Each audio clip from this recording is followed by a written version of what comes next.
Welcome to learn to be smart. तो आज मैं आपके लिए लेकर आई हूँ क्लास 11th अकाउंट्स का एमसीक्यू सेशन। इससे हम देखेंगे कि अभी तक हमने जितने भी कंसेप्ट पढ़ा है वो हमें कितना अच्छे तक समझ आया है। तो अगर आपको काफ़ी अच्छे समझ आ गए तो आपको ये एमसीक्यू सॉल्व करने में कोई भी प्रॉब्लम नहीं होने वाली है। तो बिना किसी टाइम वेस्ट किए मैं फटाफट से स्टार्ट करती हूँ। स्टार्ट करने से पहले मैं आपको बताती हूँ कि हर एक एमसीक्यू में मैं आपको 10 to 15 सेकेंड्स का टाइम दूंगी आंसर सोचने के लिए, और उन 10 to 15 सेकेंड्स में आपको आंसर कमेंट करके बताना है कि आपका क्या आंसर है। फिर जब आप आंसर कमेंट कर दोगे, जब टाइम ख़त्म हो जाएगा उसके बाद मैं आपको आंसर बताऊंगी। फिर आपको चेक करना है कि आपका आंसर ठीक है या फिर नहीं है। तो चलिए फटाफट से हम स्टार्ट करते हैं। एक एक एमसीक्यू देखेंगे हम और आपको इससे पता चल जाएगा कि आपको कितना आता है। तो अगर आपको आता है काफ़ी अच्छे से तो बहुत बढ़िया, नहीं आता कुछ तो आपको इसका मतलब है कि आप थोड़ी ज़्यादा मेहनत करने की ज़रूरत है। तो चलिए मैं फर्स्ट क्वेश्चन लेकर आ रही हूँ।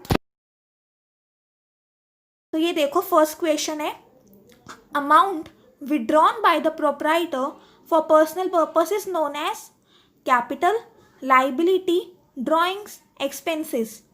आपका टाइम स्टार्ट होता है। आप कमेंट करके बताइए इसका ऑप्शन कौन सा ऑप्शन करेक्ट है इसमें।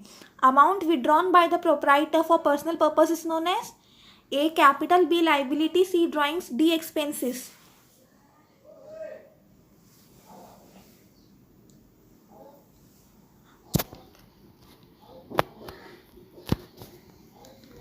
Okay, time's up. तो इसका करेक्ट ऑप्शन क्या है? इसका करेक्ट आंसर है ऑप्शन सी, ड्राइंग्स। जो भी अमाउंट प्रोप्राइटर पर्सनल पर्पस के लिए विड्रॉ करते हैं उसको हम ड्राइंग्स बोलते हैं। So correct answer is option C. ठीक है, यहाँ तक। आगे की बात करें, नेक्स्ट क्वेश्चन लेकर आऊँ मैं। चलो next question, dash is prepared to ascertain the arithmetical accuracy of books of accounts, journal, ledger, trial balance, cash book. Comment down your answers fast. Dash is prepared to ascertain the arithmetical accuracy of books of accounts. हम क्या बनाते हैं ये पता करने के लिए कि हमारे books of accounts arithmetically accurate है या फिर नहीं है। जर्नल, लेजर, ट्रायल बैलेंस या cash book.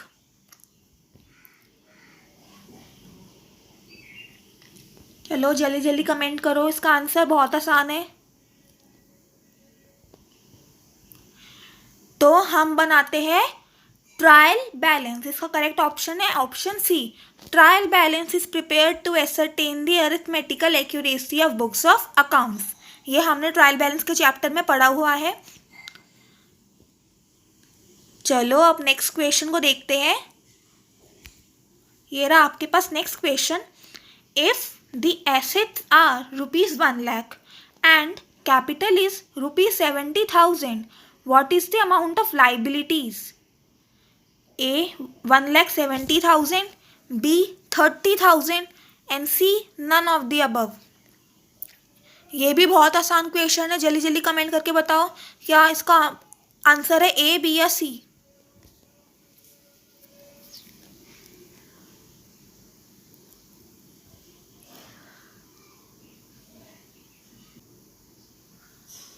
Okay, time's up now. अब मैं आपको इसका आंसर बताती हूँ। आपके पास एसेट्स दे रखे 1 लाख के, कैपिटल है आपके पास 70,000 की, और आपको क्या निकालना है? लाइबिलिटीज़ निकालनी है। तो आप इसमें कौन सा फॉर्मूला यूज़ करोगे जिसमें आपके पास एसेट्स, कैपिटल और लाइबिलिटीज़ होती है? ये होता है हमारे पास अकाउंटिंग इक्वेशन का फॉर्मूला। अकाउंटिंग इक्वेशन के फॉर्मूले में हम क्या कहते हैं? Assets is equal to capital plus liabilities. तो लाइबिलिटीज़ क्या हो जाएगी? Assets minus capital. So 1 lakh minus 70,000, इससे आपके पास लाइबिलिटीज़ कितनी आ जाएगी? 30,000 की। ये बात समझ आइए, मैं दोबारा समझाती हूँ। Assets is equal to capital plus liabilities होता है एज पर अकाउंटिंग इक्वेशन, और हमें लाइबिलिटीज़ चाहिए। तो लाइबिलिटीज़ का फॉर्मूला क्या हो जाएगा? Assets minus capital. तो एसेट्स है आपके पास 1 लाख, कैपिटल है 70,000, तो लाइबिलिटीज़ कितनी हो जाएगी? 1 लाख माइनस 70,000, दैट इज 30,000। तो correct option is option B, ₹30,000। Okay, now it's time for next question. Next question says, when there is an increase in liability, it is to be debited, credited. बहुत easy question है, comment down your answers fast. When there is an increase in liability it is to be debited और credited. ये हमने जब rules of debit and credit पढ़ रहे थे तब हमने पढ़ा था ना, लाइबिलिटी इंक्रीज होती है क्या होता है तब। तो जब भी लाइबिलिटी इंक्रीज होती है वो होता है क्रेडिट। सो इसका करेक्ट ऑप्शन क्या है, ऑप्शन बी, क्रेडिटेड। ये हमने rules of debit and credit में पढ़ रखा है जब हम जर्नल एंट्रीज का चैप्टर कर रहे थे। Okay, now we are moving forward. देखो बहुत ही ज़्यादा इम्पॉर्टेंट क्वेश्चन है, थोड़ा दिमाग लगा के बताइएगा। Wage is paid for installation of machinery is debited to machinery account, wages account, any of the above, none of the above। दोबारा पढ़ते हैं। wages paid for installation of machinery is debited to A machinery account, B wages account, C any of the above और D none of the above।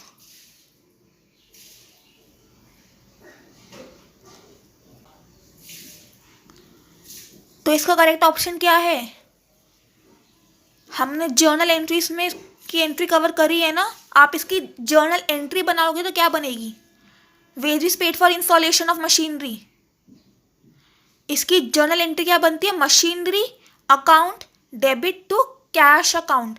हम wages को debit नहीं करते, machinery को debit करते हैं। मैंने आपको बताया था कोई भी हम एक्सपेंस इंकर करते हैं मशीनरी की इंस्टॉलेशन के लिए, उस एक्सपेंस को हम मशीनरी की कॉस्ट में ही ऐड करते हैं, उस एक्सपेंस को हम कैपिटलाइज करते हैं, तो वो मशीनरी की कॉस्ट में हम ऐड करते हैं। इस क्वेश्चन में मशीनरी अकाउंट को डेबिट करते हैं। सो इसका करेक्ट ऑप्शन क्या हो गया, ऑप्शन ए मशीनरी अकाउंट। कंफ्यूज मत हो ना, वेजेस अकाउंट नहीं होगा। Wages paid for installation of machinery machinery account में डेबिट होता है, हम मशीनरी की कॉस्ट में ऐड करते हैं इंस्टॉलेशन का एक्सपेंस भी।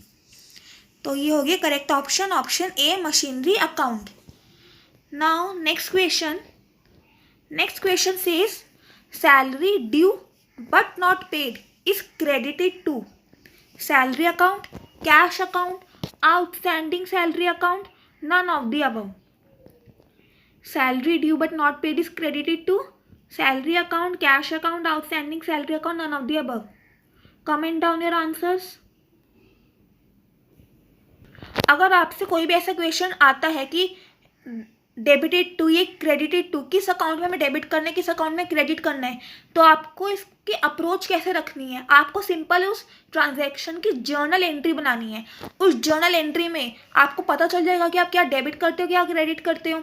तो अगर इसमें आपको पूछ रहे हैं salary due but not paid, इसकी जर्नल एंट्री क्या बनती है आपके पास, salaries account debited to salary outstanding account. तो इसमें क्रेडिट क्या हो रहा है, सैलरी आउटस्टैंडिंग अकाउंट। तो इसमें से करेक्ट ऑप्शन क्या है, option C outstanding salary account. ये हो गया आपके पास correct option, option C. Now next question. Next question says the process of transferring information from journal to dash is called posting, purchase book, cash book, ledger और trial balance. The process of transferring information from journal to dash is called posting, purchase book, cash book, ledger, trial balance। It's also again very simple question। तो हम journal से किस book में transfer करते हैं और उसको हम पोस्टिंग कहते हैं। तो हम जर्नल से कहाँ इन्फॉर्मेशन ट्रांसफ़र करते हैं, लेजर में ट्रांसफ़र करते हैं। जर्नल के बाद सेकंड स्टेप होता है लेजर बनाना। जर्नल के बाद हम सीधा ट्रायल बैलेंस भी नहीं बना सकते, पहले हमें लेजर अकाउंट्स बनाने होते फिर हमें ट्रायल बैलेंस बनता है। तो जर्नल से लेजर में जब अभी इन्फॉर्मेशन ट्रांसफ़र करते थे उसी को तो हम पोस्टिंग कहते हैं। ये हमने कहाँ पढ़ा है, लेजर वाले चैप्टर में, इंट्रोडक्शन में हमने पढ़ा था। इसका करेक्ट ऑप्शन हो गया ऑप्शन सी लेजर। यहाँ तक बात ठीक है, तो आपको समझ आ रहा है कि आपको कितना आता है या कितना नहीं आता, उस हिसाब से आपको फिर आगे प्रिपरेशन करनी है। ये सब आपके कंसेप्ट्स पे ही बेस्ड है। ओके चलो आगे बढ़ते हैं। नेक्स्ट क्वेश्चन देखो। When debit side of account is greater than credit side the account is said to have debit balance, credit balance. व्हेन debit side of account is greater than credit side the account is said to have debit balance or credit balance। जब भी किसी account का debit side credit side से ज़्यादा होता है तो उस अकाउंट का कैसा बैलेंस होता है, उस अकाउंट का होता है डेबिट बैलेंस। तो उसका करेक्ट ऑप्शन हो गया option A, that is debit balance. बहुत आसान था ये भी। आगे बढ़ते नेक्स्ट क्वेश्चन की तरफ। नेक्स्ट क्वेश्चन है, purchase of goods for cash are recorded in, दोबारा पढ़ो, आराम से पढ़ो इसको। Purchase of goods for cash are recorded in cash book, purchase book, journal proper, purchase return book. तो आपने कैश में गुड्स को परचेज किया तो फिर ये ऑब्वियस सी बात है कहाँ रिकॉर्ड होगा, कैश बुक में रिकॉर्ड होगा। परचेज बुक में कैसी ट्रांजैक्शन रिकॉर्ड होती है, क्रेडिट की। तो अगर इस क्वेश्चन में लिखा होता purchase of goods for credit तब जाके हम इसको परचेज बुक में रिकॉर्ड करते, लेकिन इसमें साफ साफ बोल दिया कि हमने कैश में परचेज किया तो हम इसको कहाँ रिकॉर्ड करेंगे, कैश बुक में। जर्नल प्रॉपर में नहीं जाएगा और परचेज रिटर्न बुक में भी नहीं जाने वाला ये। तो इसका करेक्ट ऑप्शन हो गया option A, that is cash book. Okay next question. So ये नेक्स्ट क्वेश्चन है आपके पास, the following is not a part of subsidiary book, purchase book, sales book, trial balance, cash book. इसमें से कौन सा सब्सिडियरी बुक का part नहीं है, purchase book, sales book, trial balance या फिर कैश बुक।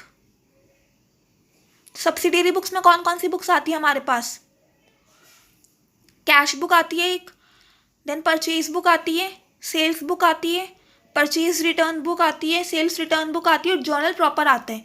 तो ट्रायल बैलेंस तो नहीं आता। सो ऑप्शन सी इसका करेक्ट ऑप्शन है, ट्रायल बैलेंस सब्सिडियरी बुक का पार्ट नहीं है। तो correct option is option C, that is trial balance. Okay guys, so this was our MCQ session 1।